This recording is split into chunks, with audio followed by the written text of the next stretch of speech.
What is up, y'all? It's the Eric V Stream Teach here, and like I always tell y'all, audio is everything.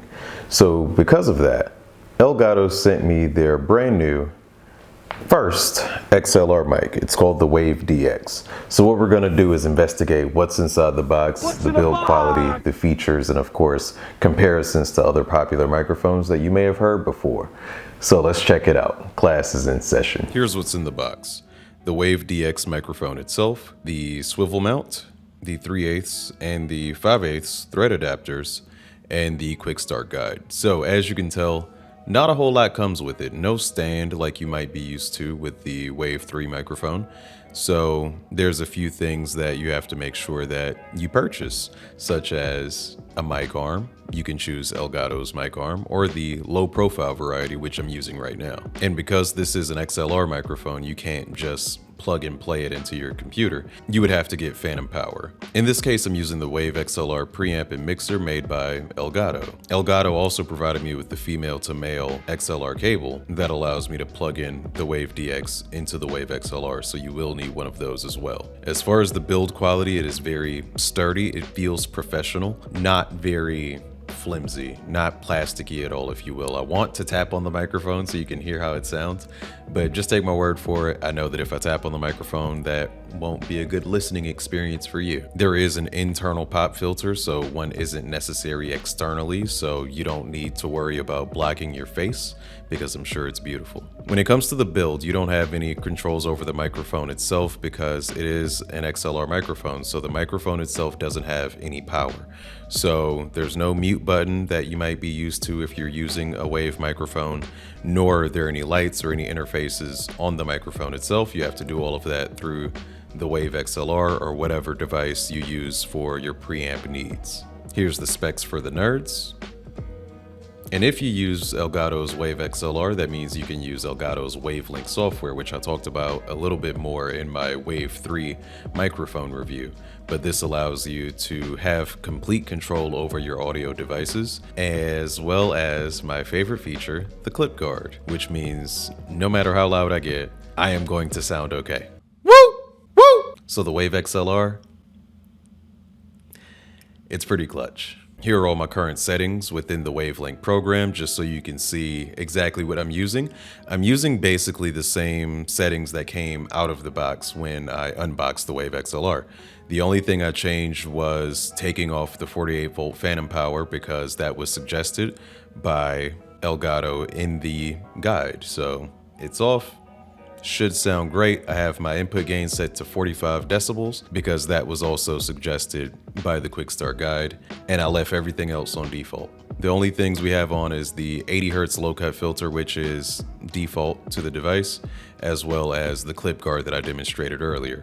There's no room echo cancellation filters that I have on, even though those are available within the Wavelink program, but I did want you to hear what this sounded like out of the box, just in case you aren't using a Wave XLR and might not have the Wavelink capabilities like I'm utilizing right now.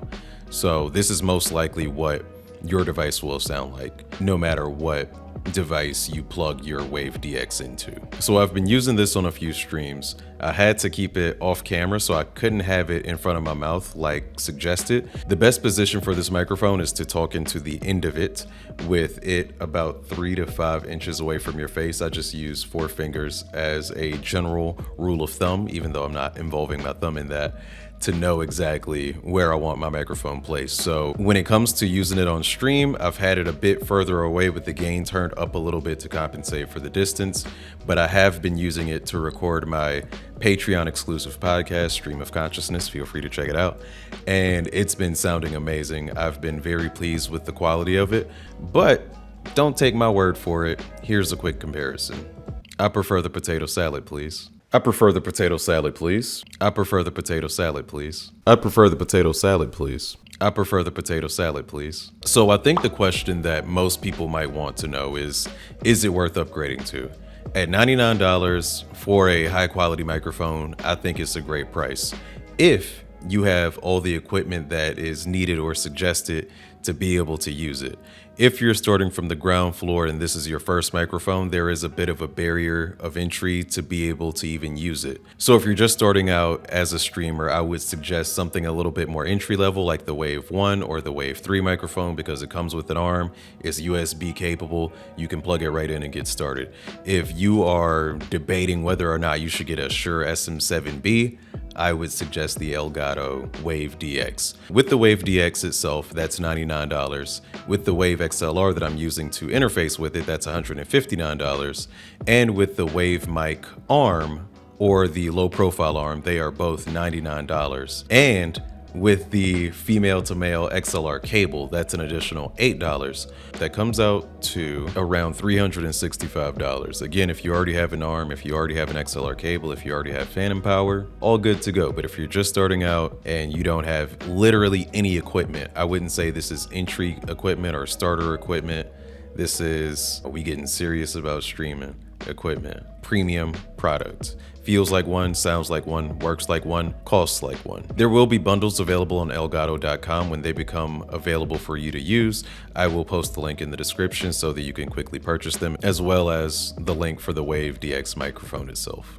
So as you could probably tell, this microphone, it sounds great. Again, if you end up using it, speaking to the front of it, it does have noise canceling on the sides. So there's not a whole lot of background noise that gets into the microphone, which I really do like. And again, if you are a professional, if you want to really upgrade your setup, go for it. If you're just starting out, go for the Wave 1 maybe, if you still want to have access to the Wavelength program and all of those bells and whistles. Start out simple. This ain't a race, it's a journey. Enjoy that. If you want to hear the Wave DX live in action, feel free to check me out at twitch.tv/TheEricV. And if you like the video, then like the video. Class dismissed. Shout out to Corliss JC, Dr. J, and Mocha Medics for being tier 3 patrons. You want to be Johnson. Man, this chick is so far gone, but she goes to counseling one day. She sits down on the couch, you know what they tell her? You need some help. Then they write her